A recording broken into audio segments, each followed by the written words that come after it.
შფოთვები ხშირად გაწუხებს და ამაზე ვინმეს თუ ესაუბრები. ფაქტია, რომ ხშირად დაიგნორებას ან მისგან გაქცევას ვცდილობთ.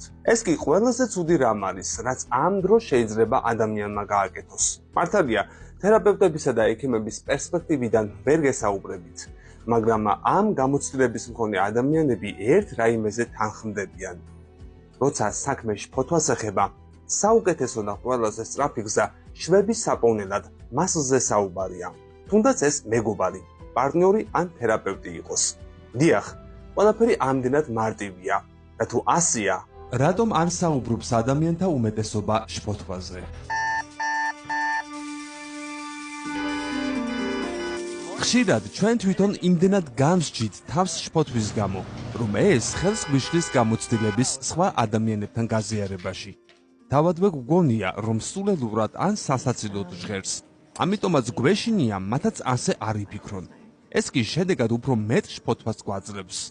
ამგვარად, შემდეგ ჯერზე სჯობს თავს შეახსენოთ, რომ შფოთვარე აზრების ქონა სისუსტის ნიშანი სულაც არ არის.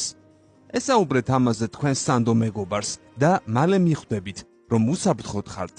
სხვებს უყვარხართ და ამის გამო არავინ განგსჯით. უარყოფა. ჩვენი განსჯები კი აუარესებს შფოთვას, მაგრამ ამაზე თვალის დახუჭვა სულ უფრო ამწვავებს სიტუაციას. ხშირად ვცდილობთ თავი ავარიდოთ, მაგრამ რეალურად არსად მიდის. პირიქით, ძლიერდება. ასე, ვერც ემოციებს გადმოვცემთ, რაც ბედნიერების შეგრძნების უნარს გვიქვეითებს. აქ კი გამოსავალი საუბარშია. იზოლირება. შფოთვაზე ლაპარაკი ხშირად ისე არ გვინდა, რომ სხვებისგან დისტანცირებას ვამჯობინებთ.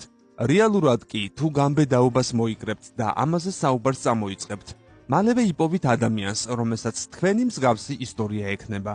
სიმართლე ის არის, რომ შფოთვას თქვენი ყურადღება სჭირდება. სურს მიგანიშნოთ, რომ საკუთარ თავზე უნდა იზრუნოთ და ბარიერებიც დააწესოთ. გამოიწერე კოდის YouTube არხი. ნახე უამრავი საინტერესო ვიდეო სხვადასხვა თემაზე.